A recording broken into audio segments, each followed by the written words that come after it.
What if the millionaire you left behind walked into a hospital and found you there, with two kids who looked exactly like him? Grayson Vallow was not a man who dealt in surprises. At 42, he had built a pristine empire of private hospitals across the West Coast, each one running like a finely tuned machine. He didn't do unannounced visits. He didn't wander halls. He certainly didn't get personally involved in patient affairs. But that morning, a formal complaint about misconduct in his Portland branch pushed him to break his routine. He decided to see things with his own eyes. The clinic was bright, sterile, and filled with the scent of antiseptic and soft murmurs of nurses. Grayson walked with the calm authority of a man who owned everything around him.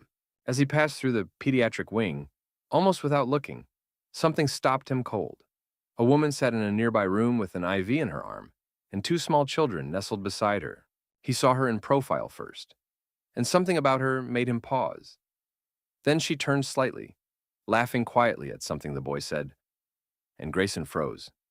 It was Eleanor. The name rose in his chest like a storm. Eleanor Sterling, his ex-wife, the woman he had once loved fiercely and left even more fiercely after a betrayal he thought he'd never recover from. They hadn't spoken in 6 years, not since the divorce papers were signed with trembling hands and bitter silence. But it wasn't just her presence that shook him. It was the children. Two of them, maybe 5, maybe 6 years old. A boy and a girl. And they looked exactly like him. Grayson stared. The boy had the same angular jawline, the same intense storm gray eyes he saw every morning in the mirror. The girl had Eleanor's auburn hair, but his mouth, his cheekbones, his entire expression. He stepped into the room without thinking, heart racing.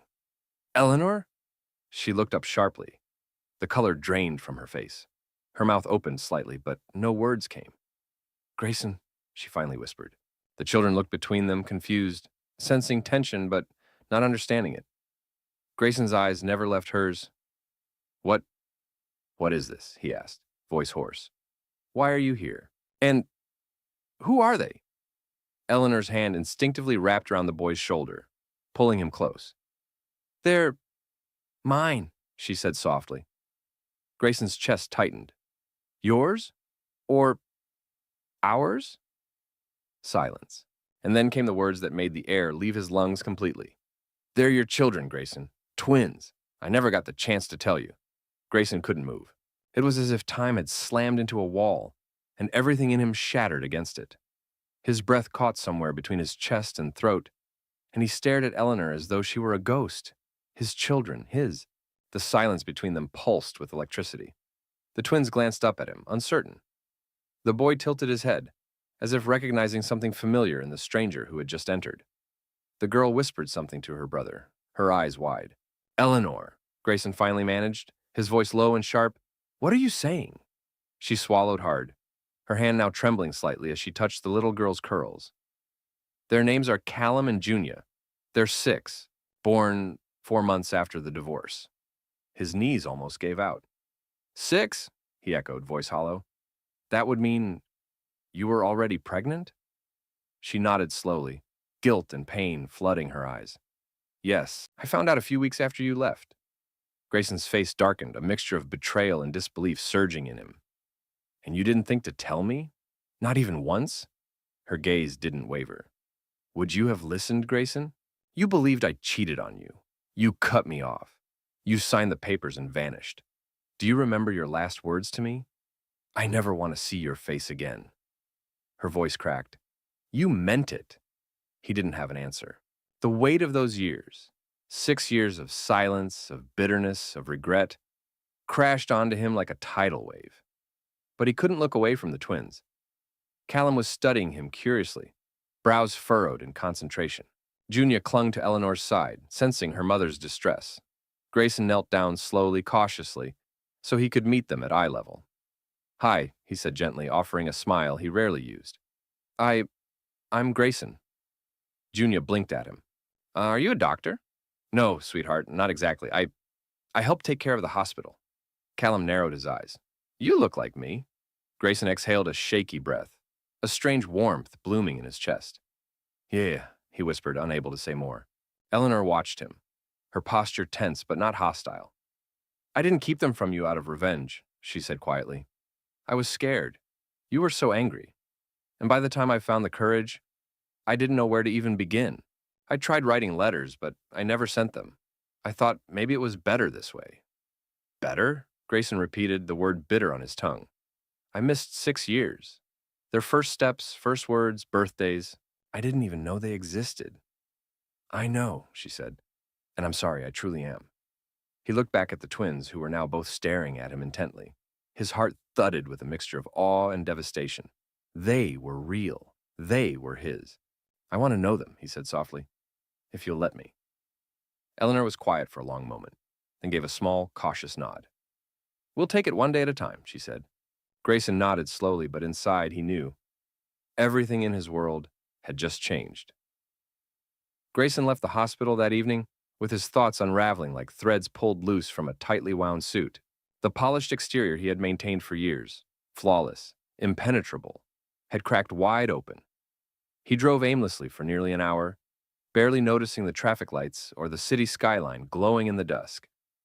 Callum, Junior. 6 years, his children. His heart ached with a strange mixture of grief and awe. He returned home to his high-rise penthouse, a place that had always felt immaculate, controlled, now suddenly cold and painfully empty. There were no toys scattered on the floor, no drawings taped to the fridge, no laughter echoing down the hallways. Just silence and glass and steel. He sat on the edge of his bed in the dark, gripping his phone, staring at Eleanor's contact, which he hadn't seen in years. For a moment, he considered deleting it, erasing the whole thing like a bad dream. But he couldn't. Not now. Instead, he dialed. She picked up after 3 rings, her voice cautious. Hello? I'm sorry, he said before he could think. For everything. There was silence on the other end. Then, she exhaled softly. Grayson, we both made mistakes. What matters is what we do next. I want to see them again, he said quietly. Please. Eleanor hesitated. They're asleep now, but maybe tomorrow afternoon? There's a small park 2 blocks from the clinic. They love it there. I'll be there, he said. Tell them I'd really like to be their friend. The next day arrived with a strange anticipation, like he was preparing for a job interview and the birth of a new life at once. He wore simple clothes, for once not tailored or sleek. He didn't want to look like a stranger from another world. He wanted to look like a man trying to catch up on lost time. When he arrived at the park, he spotted Eleanor sitting on a bench beneath a flowering tree, her eyes scanning the crowd. Callum was on the swings, legs pumping awkwardly. Junior sat in the grass, gently weaving tiny daisies into a chain. Grayson approached slowly. Eleanor saw him and offered a quiet nod. She didn't smile, but there was no hostility in her expression either. Just the weary acceptance of someone watching a storm slowly pass. He knelt beside Junior. That's beautiful, he said, admiring her flower chain. She looked up. You came. I promised I would. Callum ran over, sweaty and out of breath. Mom said you used to know us, before. Grayson looked at Eleanor. She gave him the faintest shrug, clearly unsure how much to say. I didn't know you existed, Grayson said gently, but now I do. And I'd really like to get to know you, both of you. Callum studied him with skeptical eyes. Do you have toys at your house? Grayson chuckled. Not yet, but I could get some. You could even help me pick them out. Junia smiled a little, then held out her daisy chain. You can have this, but only if you promise not to disappear. The weight of those words struck him like a blow to the chest. He took the fragile chain with both hands, as if it were gold. I promise, he said. No more disappearing. Eleanor watched them, her hand resting over her heart. For the first time in years, she allowed herself to hope.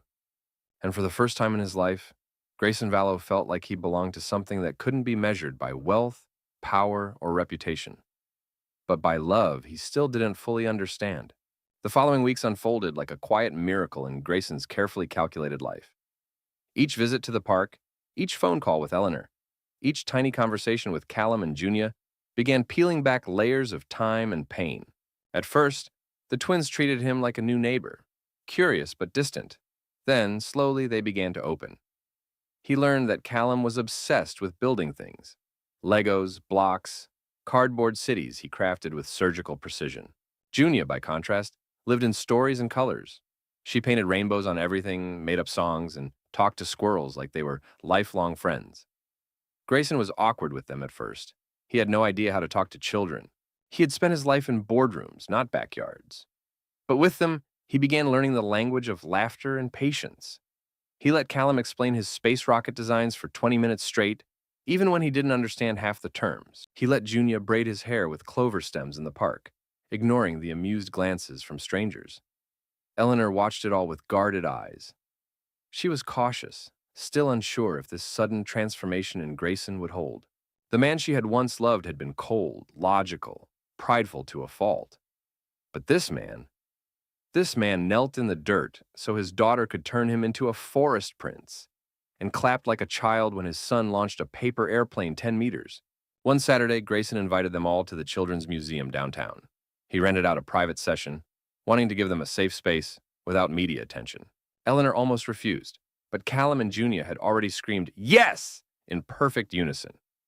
Inside the museum, Junia painted her hands with neon green and slapped them across a massive canvas, laughing hysterically. Grayson hesitated, then followed suit. Eleanor blinked in disbelief as her former husband, once so pristine and polished, dipped his hands into blue paint and made two perfect prints beside Junia's. Callum spent nearly an hour in the engineering exhibit, building a working water wheel. Grayson stood beside him the whole time, asking questions, encouraging him, even letting Callum take the lead. By the end of the day, the twins were asleep in the back seat of Eleanor's car, their heads leaning together like mirror images. Grayson stood by the open door, reluctant to say goodbye. "You're good with them," Eleanor said softly, buckling Junia's seatbelt. "I had no idea what I was missing," he replied, his voice filled with quiet awe. She turned to him, finally meeting his eyes. "You've changed." Grayson nodded. "I had to. The man I was before, he wouldn't have deserved them. Or you." Eleanor didn't respond right away. The silence between them was no longer sharp, but tentative, like something fragile beginning to heal. "Do you think we could try dinner together sometime?" he asked, surprising himself. She raised a brow. "As a family?" He hesitated, then said, "As people who used to be something, who might be something again." A faint smile tugged at her lips. We'll see." And as she drove away, Grayson stood on the curb, paint still drying on his hands, heart beating faster than it had in years. Not because of business or power or control, but because of a hope he thought had died long ago. Grayson spent the next few days in a state of quiet anticipation, his thoughts constantly returning to that moment outside Eleanor's car. We'll see. It wasn't a yes, but it wasn't a no either. And coming from Eleanor, that meant something. He had learned over the years that her silences spoke louder than most people's declarations. He cleared his schedule for the upcoming weekend and sent a message. Simple, respectful, unassuming. "Would you and the kids like to come over for dinner on Saturday?" "Just a quiet evening. No pressure," Eleanor responded several hours later. "Only if Junia can help cook. She insists she's a professional soup wizard." Grayson smiled to himself for the first time all day. Saturday came, and Grayson's penthouse, once a sterile space designed for business meetings and solitude, was transformed. He removed the glass sculpture that had stood like a trophy in the center of the room, replacing it with a second-hand toy chest. He stocked the kitchen with art supplies and snacks he wasn't even sure how to pronounce. A small table was set with paper placemats, one of which read in crayon, "For Junia only, no grown-ups allowed." When Eleanor arrived with the kids, Grayson opened the door in an apron dusted with flour. Junia immediately burst out laughing. "How'd you look like a cake ghost?" she squealed, running inside. Callum followed with a wide-eyed expression. "Whoa, this place looks like a hotel." Grayson bent down. "You like it?" Callum shrugged. "That needs more Legos." Eleanor entered last, wearing a simple blue dress that Grayson had never seen before. She looked tired, but there was a softness in her eyes that hadn't been there before. Junia took immediate control of the kitchen. Grayson let her stir a pot of tomato soup, which she insisted needed 4 more shakes of magic, aka garlic powder. Meanwhile, Callum discovered the balcony and spent 10 minutes marveling at how small the cars looked from 20 floors up. At dinner, they sat at a real table, not in silence or formality, but in laughter and crumbs and stories. Junia insisted that everyone wear a napkin on their head for dinner crowns. Grayson complied without hesitation. Even Eleanor, to her own surprise, joined in. After dessert, which Junia called sugar pie surprise and turned out to be a cookie sandwich with jam, the children explored the new toy chest while Grayson and Eleanor sat by the window. "I almost didn't come," she admitted quietly. watching the city lights. I would have understood, he said. I'm still trying to prove I'm not the man I used to be. She turned to look at him. You're not. I don't know who this version of you is yet, but he made our daughter laugh. That matters. Grayson's throat tightened. I want to be in their lives, Eleanor, not as a visitor, as their father. Eleanor looked at the children, Callum now constructing a tower of wooden blocks, while Junia carefully dressed a plush bear in a sock. They're already starting to believe in you, she said. Don't make them regret it. I won't, he said without hesitation. As the evening came to an end, Eleanor gathered the children and they hugged Grayson goodbye. Junia pressed a sticky kiss to his cheek. Callum gave him a high five and whispered, Next time, bring Legos. Grayson stood by the door as they left, the warmth of their presence still lingering in the air. For the first time in years, his home felt lived in, not by staff or assistants, but by something real, something that mattered. He didn't just feel like a man with a second chance, he felt like a father. The shift in Grayson's life was no longer subtle, it was seismic. What had started as cautious visits to a park became regular phone calls at bedtime, impromptu lunches after school, and spontaneous art sessions on his once pristine office desk. He found himself rearranging meetings, shortening business trips, even canceling a lucrative speaking engagement just to attend Callum's science fair. It felt strange and unfamiliar, but also undeniably right. One gray Thursday afternoon, Grayson received a call from Eleanor while in the middle of a strategy meeting. Junia has a fever, she said, her voice taut with worry. It's high. I'm taking her to the ER. Grayson stood up immediately, startling his assistant and the entire boardroom. I'll be there in 15 minutes, he said, grabbing his coat. He arrived at the hospital breathless, eyes scanning the waiting room until he spotted Eleanor pacing back and forth, arms crossed tightly. Her face was pale, hair pulled into a rushed bun, and her phone clutched in her trembling hands. Callum sat in a corner with a nurse, subdued and quiet. Grayson walked straight to her. What happened? She spiked to 104 out of nowhere, Eleanor replied. She was shaking. She paused, swallowing hard. I thought it was just the flu, but then she started breathing funny and I panicked. Grayson gently touched her shoulder. You did the right thing. Is she inside? Eleanor nodded and led him down the hall. They entered a small exam room where Junia lay on a narrow bed, an oxygen tube under her nose, and her tiny body curled under a pastel blanket. Her cheeks were flushed, her forehead damp with sweat. Daddy, she croaked, barely opening her eyes. Grayson's chest tightened. That word, one he'd never expected to hear from her, hit him like a tidal wave. He walked to her side and took her small hand gently into his. I'm here, sweetheart. I'm not going anywhere. A doctor entered and explained the situation. Severe influenza with early signs of pneumonia, but they had caught it in time. She would need to stay overnight, possibly 2 days, but she was stable and responding well to treatment. Eleanor broke down in silent tears. Grayson wrapped his arm around her shoulders, holding her tightly as she leaned into him, her body shaking from exhaustion and relief. That night, Grayson didn't leave the hospital. He arranged for Callum to stay with his assistant, who brought a backpack full of games and snacks, and then took the small recliner next to Junia's bed. Eleanor lay on the cot opposite, too tired to protest. At 3 a.m., when Junia whimpered in her sleep, Grayson was the one who stood to adjust her blanket and kiss her damp forehead. He whispered stories to calm her down, stories he made up on the spot, about a forest prince who rode a silver lion and had a daughter who could paint the sky. Eleanor watched from the shadows, tears silently slipping down her cheeks, not out of fear this time, but from something deeper, something she hadn't let herself feel in years. Grayson wasn't just showing up, he was staying. And something in her heart, a place she thought had long since shut down, was beginning to open again. Junia's recovery was steady but slow. She spent 2 nights in the hospital, and through every hour, Grayson remained by her side. He barely slept. He canceled meetings without hesitation, postponed a high-profile investor dinner, and kept his phone on silent, except for brief check-ins with Callum and Eleanor when she left to shower or check on their son. It wasn't duty that kept him there. It was something far more primal. Fear, love, regret, and a fierce, unshakable need to never miss another moment that mattered. On the 3rd day, Junia was discharged, still a bit weak, but no longer feverish. Grayson carried her to the car, wrapped in her blanket like a princess returning from battle. She rested her head against his shoulder, half asleep, her hand tucked under his chin. At home, Eleanor laid her gently in bed, and Callum brought over his super space blanket to keep her warm. Grayson stayed long after the children fell asleep. He made tea, he washed dishes without being asked. He walked slowly through the apartment, taking in the signs of a life he had once given up, and was now desperate to reclaim.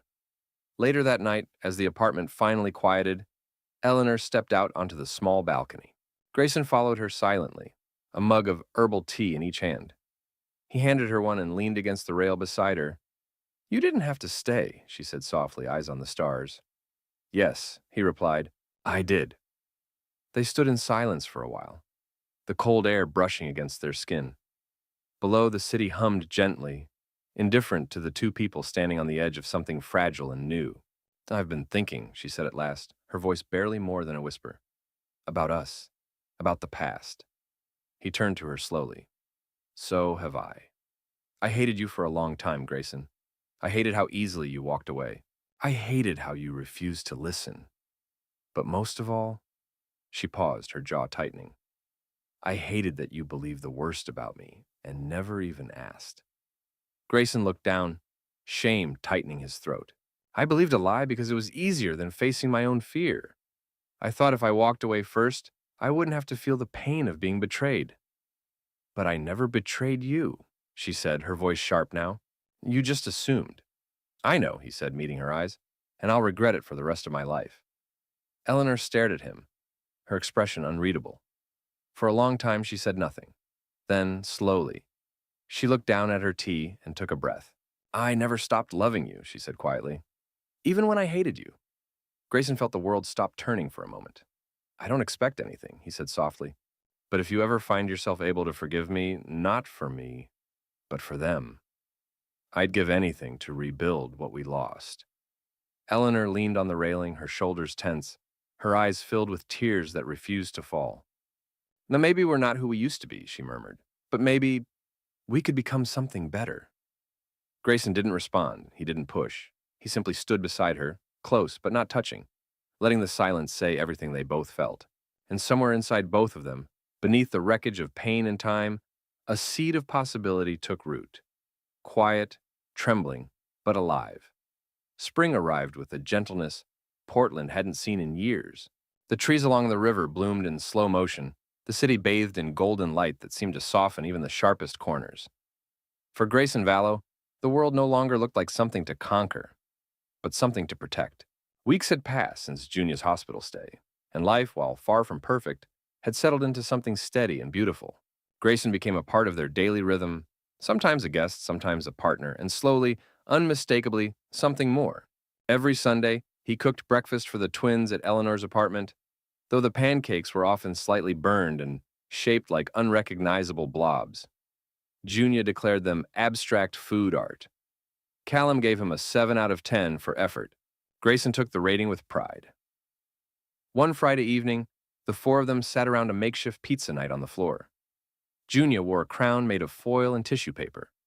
Callum was lecturing Eleanor about space-time distortion. And Grayson?